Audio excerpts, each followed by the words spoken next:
to our STEM question and answer event. So I'm very excited. I hope you guys are excited too. Hopefully today will help you gain some perspective of what life is like in a STEM field for now and for your future careers that you'll have. So I guess we'll go into a little bit of an agenda now for the events today. So we're going to start with a little opening and some presentations from all of our organizing members. So we're going to do Hatch first, followed by MYAC, which is the Mayor's Youth Advisory Committee, for those who don't know. Then iHub Niagara. After that, we're going to have a little presentation from Adam Durant of the Niagara Workforce Planning Board. And following that, we'll have our breakout rooms. So there's going to be 4 breakout rooms, each for a different letter of STEM, so science, technology, engineering, and mathematics and computing. You guys chose in the beginning what kind of rooms you guys would like to have or go into. So just so you know, you can jump in between a couple or stay in one the whole time. We'll go into more of the details about joining the breakout rooms later on. But for now, one technical note to make. If you prefer, I guess the best way to kind of view everything today will be to put your Zoom into speaker view. It's in the top right corner, just so it's a little bit easier to see everything going on. Okay, and yeah, lastly, we'll end with a little bit of a closing and just make sure everyone had a good time. Okay, moving on to the next slide. Okay, so hi, I'm Emily. I am 5 years ago, I was a grade 12 at St. Michael Catholic High School, and I was sitting at a very, very similar situation as many of you guys are right now. I was making all these decisions about my future career in STEM, and honestly, I was pretty freaking confused. So I originally wanted to go to school for life science, and I applied to university all over Canada for that. I love biology. And then I went to a presentation at Queen's for engineering with my boyfriend at the time. And I realized that engineering was a lot less math-based than I thought and a lot more science-based, which is what I liked. And it kind of got the wheels turning in my head. And then the last day to apply for university, I sent out applications for engineering. So here I am, a geotechnical engineer, very lucky to be in this situation. You should never base such a massive decision in your life off of luck like I did, which is kind of why we're having this event today, to allow you guys to kind of get a better idea of what those next steps are from people who have taken those next steps. So I'm wondering if my co on this, Gavin, is in the meeting. If you are, Gavin, speak up now. You might not be. Gavin's on site for work, so he has a pretty funny schedule and wasn't sure if he was gonna come right away. So, okay, we can move on to the next slide. Okay, so who is Hatch? So I am a geotechnical engineering training at Hatch. So what that means is I look at rocks and soil and how those can kind of affect different foundations and structures such as dams or mines. It's kind of what I do for them. Now, Hatch is an international engineering consulting company. They have about 9,000 employees all over the world, different offices all over, including an office right in Niagara Falls. So Hatch specializes in all different types of engineering, from electrical, mining, civil, a little bit of everything. And as a consulting company, what that means is that they take on different engineering projects for different clients and work on them. So these can be small scale or they can be big scale and involve a bunch of different types of disciplinary of engineering. So the Niagara office, actually, which is where Gavin and I both work, is focused on a lot of water power aspects of engineering.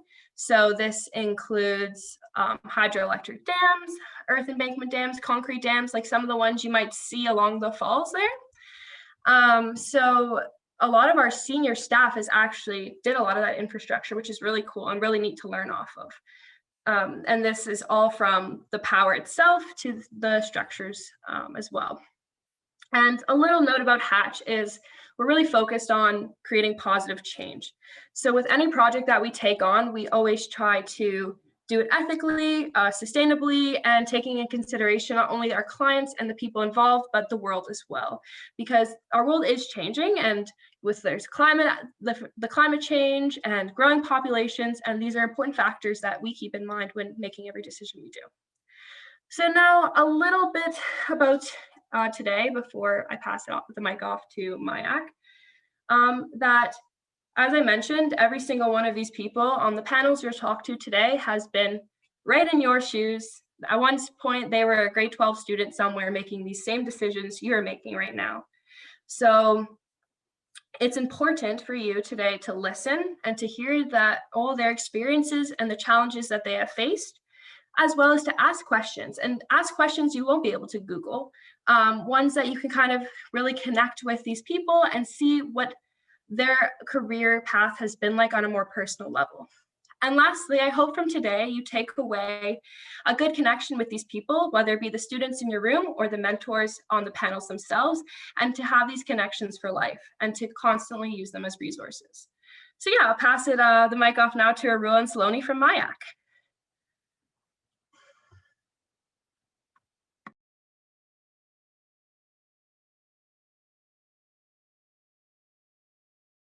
And I've been on mute. I'm so sorry.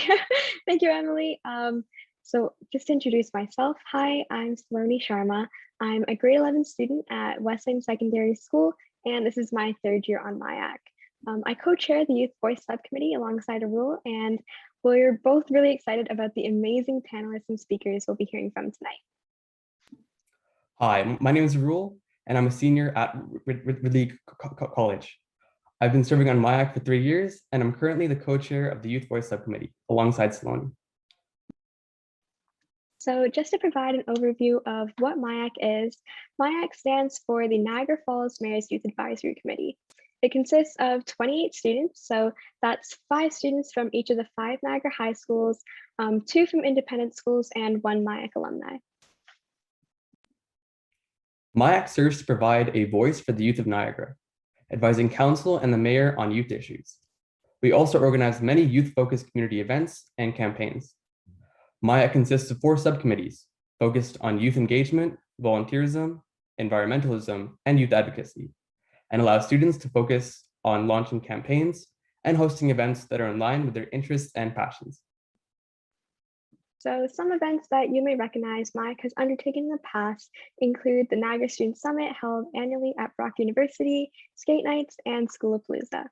Even during the pandemic, MYAC has remained committed to engaging and amplifying student voice, creatively reaching.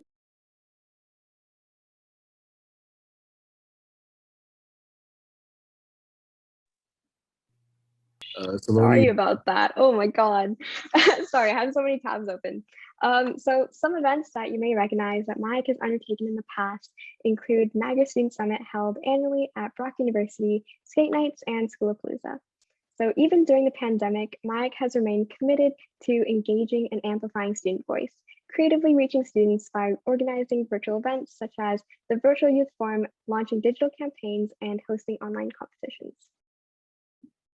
Overall, MYAC seeks to better the lives of our fellow students and make Niagara a more youth-friendly community. If you're interested in joining MYAC, please feel free to reach out to Beth Angle, our staff liaison, at bangle@niagarafalls.ca, or reach out via social media at NFMYAC. Thanks.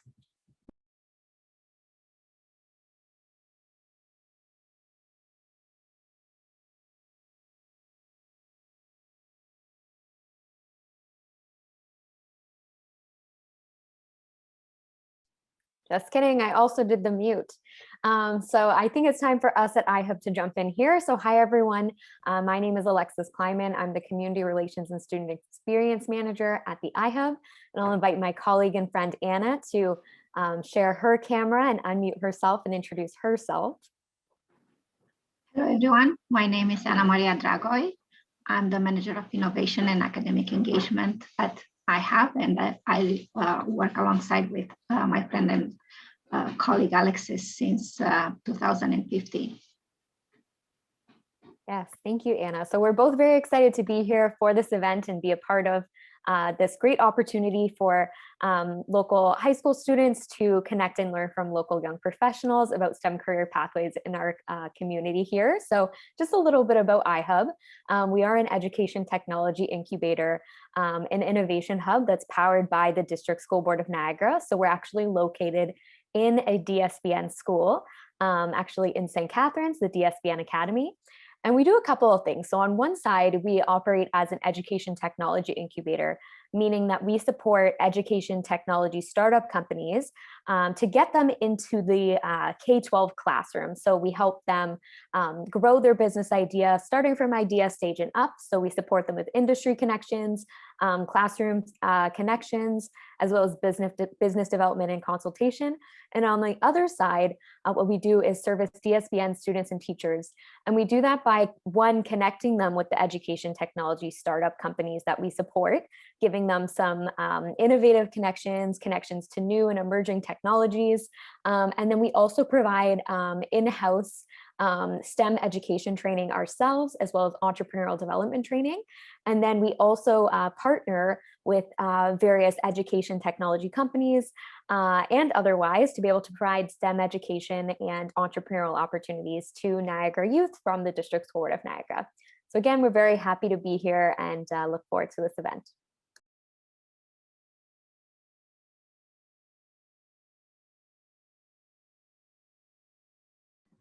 All right, now we'll have our speaker from the Niagara Workforce Planning Board, Adam.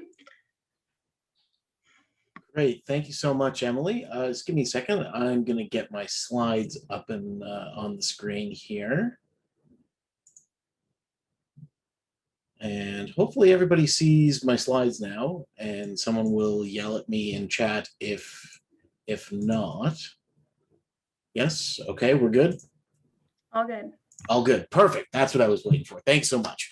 Okay, so good afternoon, good evening, whatever time it is right now to everyone who's joined us today. My name's Adam Durant. I'm with the Niagara Workforce Planning Board. I'm a project manager here, and I want to walk you through what STEM occupations look like from the data point of view, why there may be some misconceptions that need to get cleared up, and then how to empower yourself with more data down the road. Because really, as was already said, making big career decisions based on luck is not a good way to go. And oftentimes our preconceptions in a world where technology is changing faster than anyone can report on it can lead us to places that may not be where we want to end up. So if we do anything today, hopefully it's to get you a sense of what is and isn't and what might be a STEM career and where to find more information on that to sort of empower yourself as you move forward. So let's get into it. I'm going to give you a few words about myself. Just so you know who's talking to you. Born in St. Catharines, and I went to high school at Laura Secord, moved over to Brock for my undergrad. I did a history degree there. Then I did an economic master's degree at Western. Then I worked for a company called Verizon because I built computers in my basement while I was an undergrad and while I was a grad student to fund my education. So Verizon scooped me up and said, you can talk to people and you know how to work in tech. Brilliant. We'll take you. That got boring and I moved over to Brock and I did some teaching assistant, research assistant work, moved over to the town of Niagara-on-the-Lake, did some public history work, moved back to Brock, did some academic advising, and for the last 8 years, I've been at the Workforce Planning Board. I think I've had pretty much every job in the organization. I started as a research associate, I moved into operations management, I was the interim CEO for a while, and now I've settled into a really great role in project management. So in that role, I'm responsible for pulling together all of the data that speaks to Niagara's economy. So who's working, who's not working, how much money are they making, what sectors are they in, what skills do they need? All of that comes through my desk and goes out the door of the organization as part of the work that we do to serve the public. So that's what's really drawn me here today and why I'm happy to be a part of this and why I'm able to speak on these topics. So a few things on getting to know a little bit more about me. That's my Twitter handle. That's when I graduated high school. And that's a picture of me when I thought I could pull off a beard.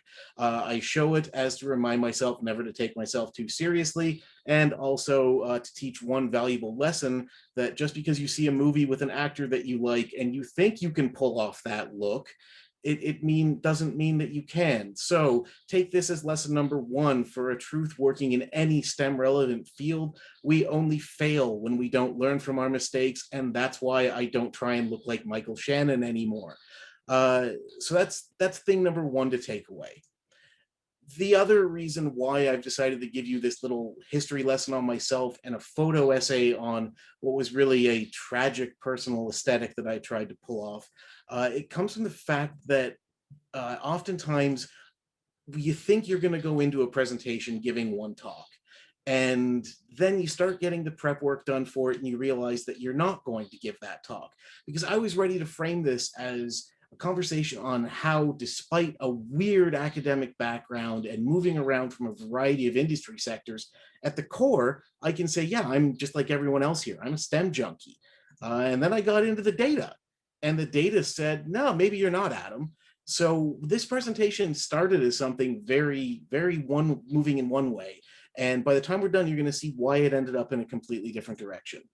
So let's give you a bit of a rundown of the skill sets that I employ in my job working as a project manager. My job is driven by math and statistical analysis. To do that, I need to use a ton of computer software. I've gotten into writing my own programming in code, which I taught myself how to do, mostly in VBA, but I use a little bit of R Studio, and I'm getting into Python, very begrudgingly getting into Python. If you can start learning Python now, it's a great investment on time. I wish it was around when I was a high school student. I would have learned it. But Python's one of those things that's only getting more valuable. And if the longer you put off learning it, if you want to do anything on the math or the science side of things, learning Python's a great asset. The work that we do is fundamentally driven by the scientific method. We ask questions, we follow the evidence, we look for answers, and then we publish our work. And unlike in an academic setting, our work is subject to scrutiny from committees, scrutiny from the public. It ends up in the hands of elected officials, the staff who are supporting elected officials. So there's a really, really high level of scrutiny to the work that we do. But if we go by what Statistics Canada has to say on this, you're only considered to be a STEM graduate, which is then interpreted as working in STEM if you have a post-secondary degree in one of these areas. I'm not going to read them to you because who has time? You can read them for yourselves at this point. So if you don't check the box on one of these areas, you're not considered a STEM student. And if you're not considered a graduate of a STEM program, no matter where you work, according to Stats Canada, you're not necessarily considered a STEM worker. So this presents some interesting challenges for us. I wasn't expecting to find that when I started putting this together, but the way the data is recorded may not necessarily align with reality, because if we take this from its origin point, here's what I studied, history and then economic history at grad school in the bottom right. This was the last paper that I wrote, a quantitative tool for figuring out whether or not a job is a good job or not, based upon analysis of shelter cost historical data. So tell me how that's not math, right? Tell me how the skills that I'm bringing to the table don't fit in within the STEM umbrella. So we started with that simple premise. Let's define a STEM job. That was the first principle of this talk. Figured use my own job as an example, and then all of a sudden things got very complicated. And as someone who has debugged enough of my own computer code that I'm not interested in giving up my claim on the technology part of STEM, it required a little bit more digging. So that's what we're going to do for really the rest of this talk, is show what this looks like when we dig into things, and then hopefully leave you with a message on how those definitions are crafted should be something that you understand, but don't use to define your career plans, and really focus on some more emerging ways of measuring your career plans and figuring out your educational trajectory. So yeah, that's everything that I already said. I'm ahead of my slides. That's great. So the question turns from, if it doesn't make sense for me, maybe it doesn't make sense for other people. So if my background doesn't necessarily mean I'm a STEM worker, maybe there are other people's whose backgrounds, might be doing STEM work, but might not have that exact training. So what does that look like within the workforce? And this is where we're going to get into the math a little bit. But trust me, you'll be able to follow this. This is, part of the fun of my job is taking the math and taking the stats and making it really accessible. So let's dive in here, okay? What we've got in front of us here is a representation of everybody in Ontario who has either a college diploma, a trade certificate, or a university degree at any level. And if we go by those definitions that we had a few slides back, only about 20% of people have training in STEM. Everyone else is non-STEM. And when I pulled those numbers, it didn't seem like a lot. That genuinely seemed like a low proportion, much lower than what I was expecting. And when you do a job long enough, you start to get an instinct for something that's like, that's not what I thought it would be. I need to dig deeper on this. So I did. And I thought, well, if there's only 20%, we can reasonably assume that these people are going to be concentrated in science and tech facing industries and occupations. So the first one that came to mind to me was, well, let's see what it looks like in the health sector. If you're going to find scientists anywhere, you're going to find them working in healthcare, right? Seems like an absolute no-brainer. So I tested that. And this is what we end up with.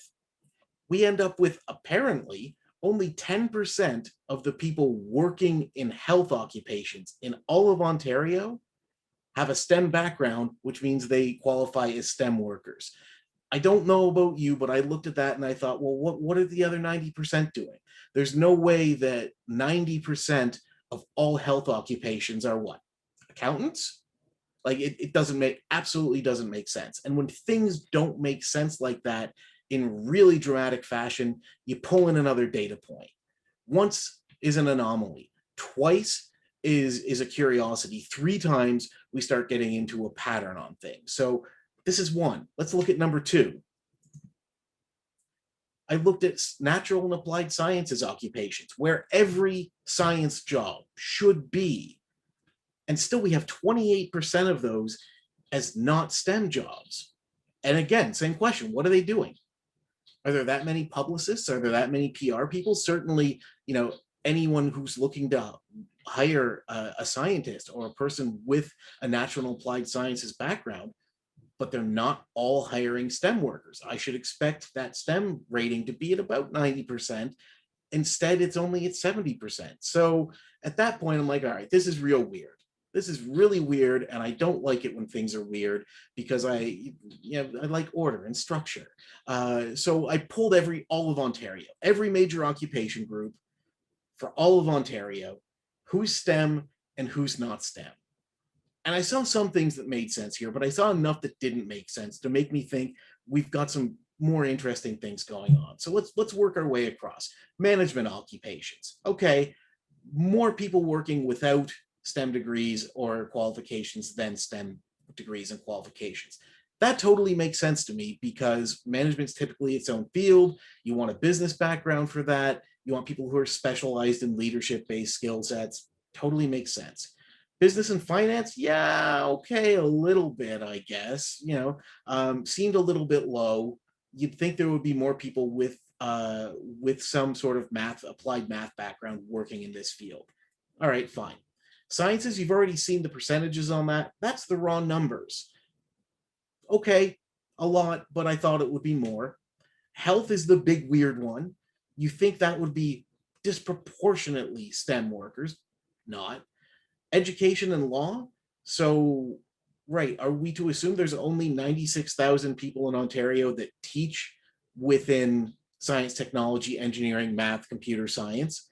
That seemed wildly low to me. Art and culture, okay, that seems about right. I was fine with that. Sales and service, I was fine with that too. But the trades, that one really doesn't make sense. Why is this number so few?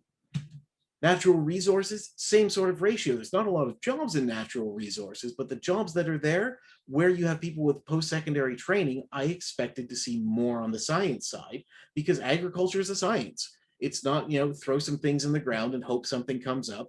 Despite what Minecraft and Stardew Valley have taught us, there is a little bit of science to agriculture.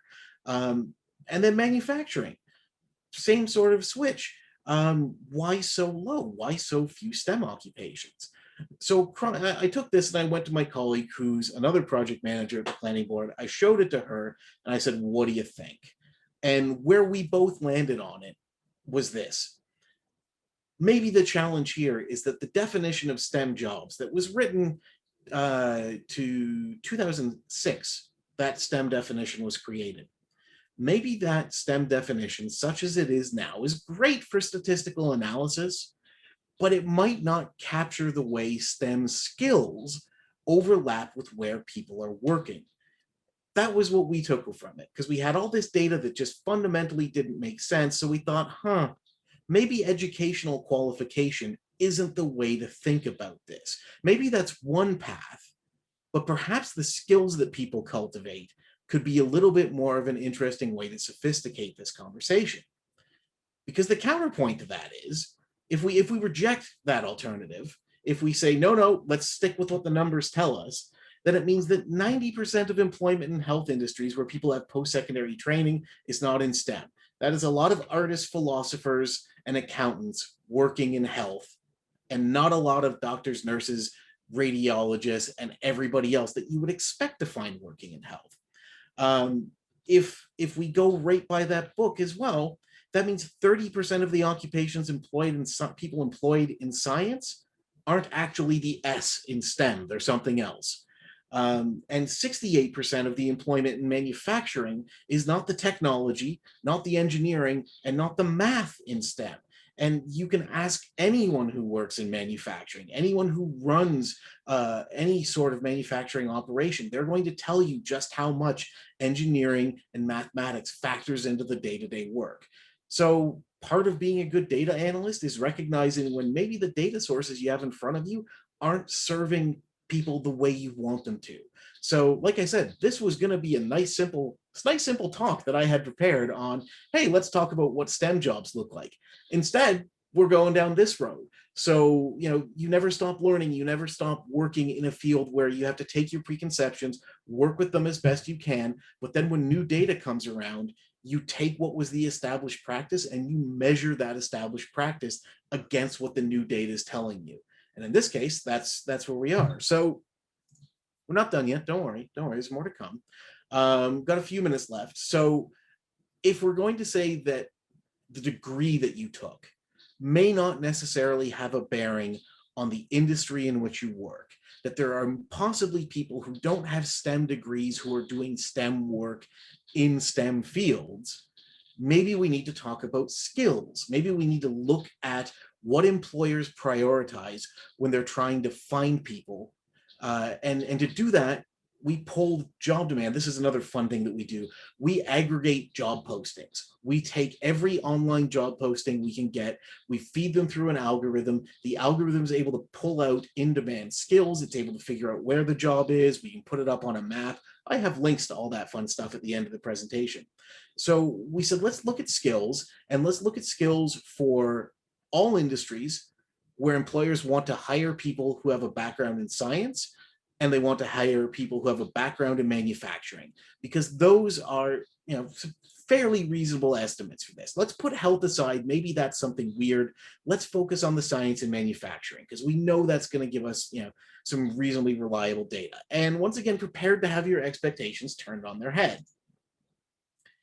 When we look just at science occupations and just at the technical skills and the interpersonal skills, we get a laundry list of computer software and computer science and computational concepts. So SQL, it's a programming language. If you ever want to do anything in relational databases, you're going to want to have to learn it.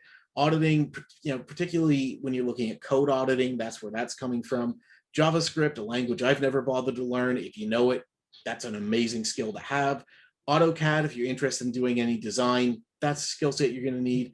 Approaches to automation. So that's going to be a hybrid skill that pulls together a whole bunch of individual skill sets on programming, process management, project management, and operational efficiency and logistics and controls. So that's where that's coming from.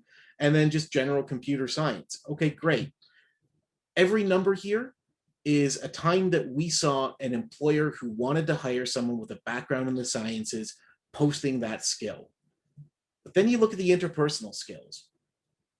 900 job postings where communication shows up, compared to 183 where we see SQL showing up.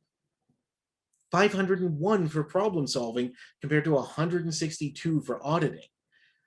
So this is where we start to do a bit of the detective work on our part and see, oh, okay, the technical skills are getting talked about, but people are hiring based on the interpersonal skills, the skills that you're not going to, the skills that you're not necessarily, if you focus every moment of your waking days on becoming an amazing physicist or an amazing chemist, right, what are you doing to cultivate those additional skills beyond that?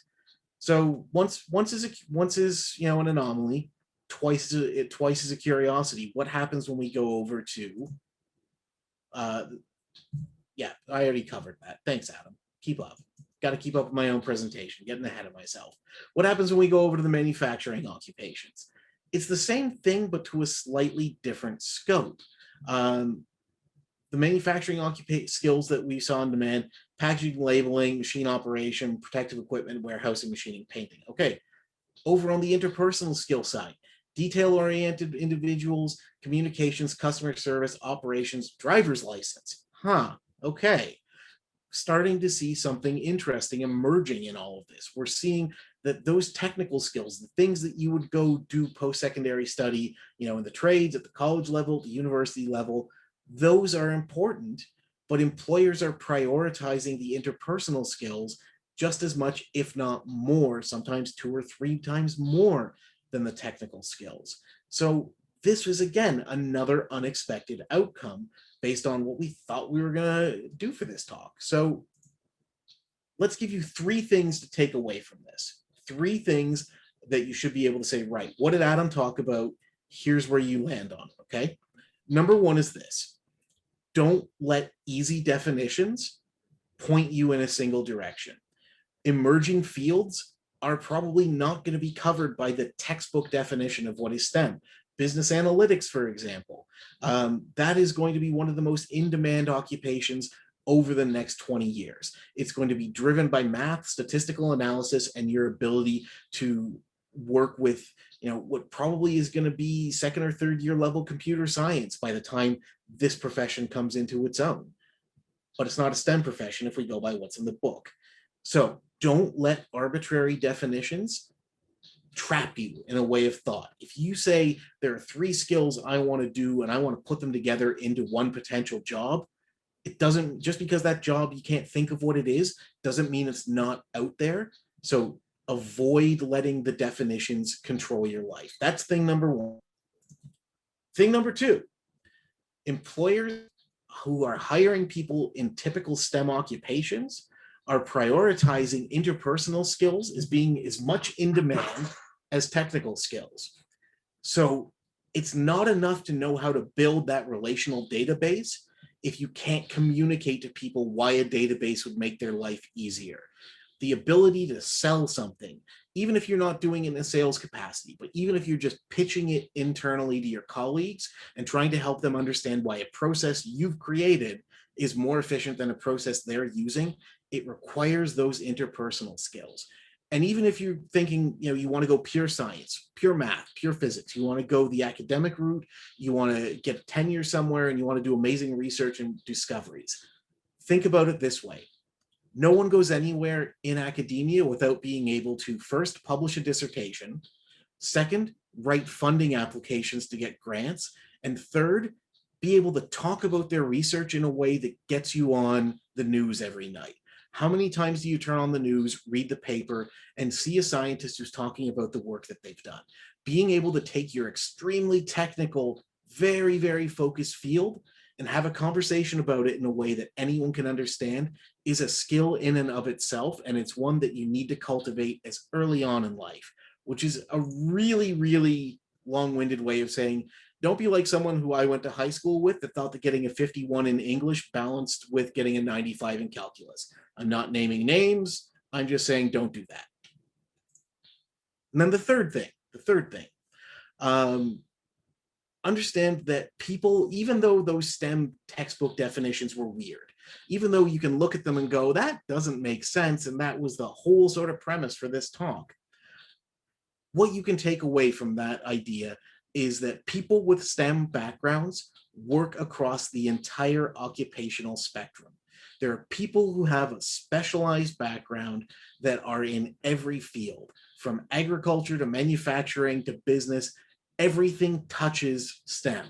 So even if you think, I want to be an engineer, that doesn't necessarily mean you're going to end up working in an industrial setting. Probably will. That's where a lot of the jobs are. But there's a whole range of opportunity in other sectors. So that's the third thing to keep in mind for tonight. So 2 slides left. This is the how do you figure out more? Because there's only so much I can tell you, and I need to stop talking and let you get to your breakout sessions. We've got a ton of resources on our website, nwpb.ca/careers. Job profiles, how much money those jobs pay you, what's in demand in Niagara, particularly if you're looking for summer work, we've got you covered there. And insights on the education and training paths for every job that there is. If you need to know clearly how many years of study, how long is it going to take to get there, and then how much experience working before you can get your dream job, we've got you covered there. Literally every job. I did this with someone who wanted to be an astronaut on the last talk that I did last month on one of these, and they thought they were going to stump me on how do I become an astronaut, and I was able to pull that one off. So I'd strongly advise you, if you like more information on this, go ahead and jump over to our website, take a look. And once again, that's all my contact information. I'll stick around for a bit and I'll answer any questions that I see in the chat. And that's me. So I'm not sure who I throw it to for the next phase of things. So I'm just going to stop the screen share and quit talking. And thank you for coming out tonight. You made a choice to be here after school to learn. So you're already doing the hard work of showing up. I just encourage you to keep doing that and keep that attitude as you move forward.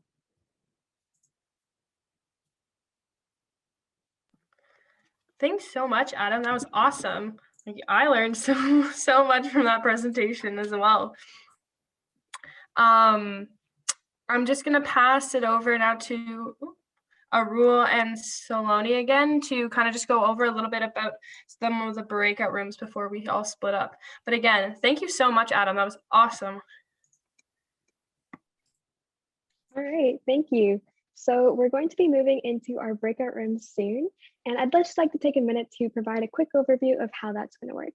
So once the breakout rooms are opened, you'll be able to join your room of interest just by hovering your mouse over the blue number beside the breakout room name. Similarly, you'll be able to move in between breakout rooms during the session. And we encourage you to ask questions to our panelists through the chat function, because our MYAC moderators will compile your questions and bring them to panelists after their presentations. And if you're interested, you may also be asked to present your question live. So thank you for listening, and we hope you enjoy the event that we have planned ahead. Seemed like there was a lot of neat things that came up and things that I learned, and I'm sure many of the students learned, and maybe even some of the panelists learned off of each other. I think it's really important that since I think all the rooms were recorded, that you go and review the other rooms, because I think that the one thing that is unfortunate is that you don't get to see all the conversations that had went on otherwise, and you are limiting yourself sometimes to like one room, especially like the tech room and the math room. I was very interested in those conversations, and I was just telling Beth and some of the other organizers before everyone jumped back in how I had no idea. Like, I was listening to Stephanie and Andrea say how like they got their degrees / diplomas, and I didn't know that the process even exists. So I highly recommend you go and review them, especially if you're interested in different things, as well as share it with your friends. Maybe they can get some insight as well. But yeah, it seems like an overall pretty awesome event.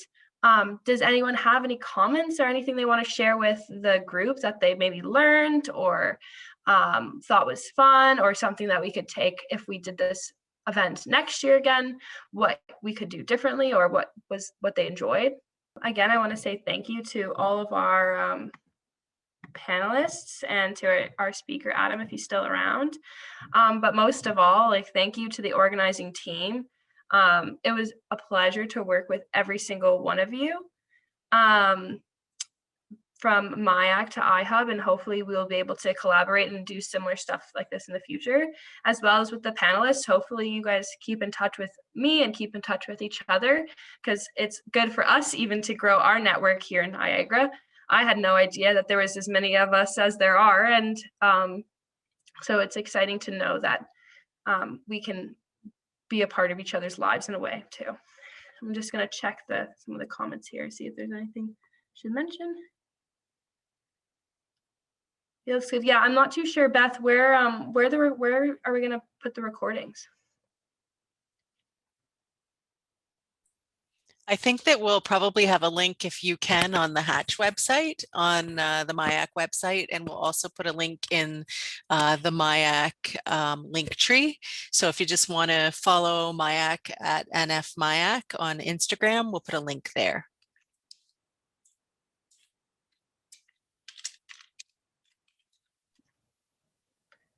Okay, awesome, perfect. And then yeah, in the chat, there's the link. Perfect. On that note, I guess I'll let everybody go. If no one has anything else to say, and I hope you guys all have a wonderful evening. And it was neat. I was talking to one of the students, Joshua, and he was saying, yeah, it's such a neat event. Hopefully one day, like, I can be a panelist. And it's like, yeah, hopefully you can. And hopefully we can continue to do something like this in the future, where we can all be connected in different ways, and to share with our friends and colleagues, to let them know that we can do stuff like this, and encourage people in the region to seek those opportunities and see those opportunities that exist. So yeah, thank you. I just wanted to jump in quickly on behalf of the panelists. Thank you for having all of us. Thank you to Hatch, thank you to iHub, and thank you to MYAC for planning everything. I hope the students all learned something, and good luck to everyone while they're choosing their programs. Thanks, Krista. And yeah, don't hesitate to reach out to any one of the organizing members or any of the panelists you met today. I'm sure they could continue to give you lots of good feedback in the future. Okay. Thank you, everybody. You can head out now.